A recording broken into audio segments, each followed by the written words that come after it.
1 миллион рублей собрали в рамках благотворительного забега сотрудники Монди СЛПК. На старт вышли порядка 160 специалистов комбината. Первоначально компания перечисляла в благотворительную копилку 1000 за каждого участника большой спортивной акции.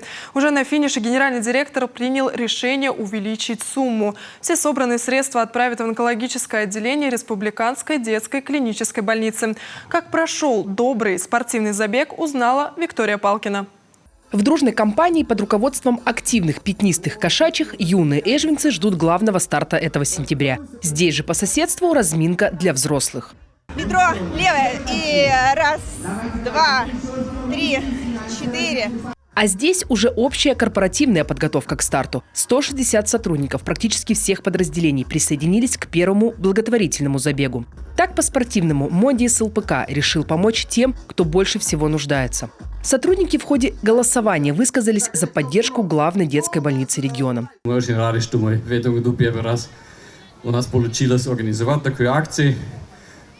Всем удачи, успехов, без травм, конечно. Самое главное – это участие, а не результаты. Хотя у компании есть свои добрые традиции. Уже много лет они дружат с детским фондом «Сила добра». Среди самих работников много экоактивистов и зоозащитников, но еще больше профессиональных спортсменов. Ольга Кириенко с комбинатом больше 20 лет. Она машинист паровых турбин и любитель легкой атлетики. Я занимаюсь спортом, бег – это мое любимое увлечение. 4,5, конечно, другого нет варианта. Те, кто не рискнул преодолеть 4,5 километра, выбрали лайт-вариант – 1,5 километра. Здесь среди них и самый возрастной участник забега – Юрию Николаевичу Сахарову, ветерану лесной отрасли 84. Здоровья вам и крепко!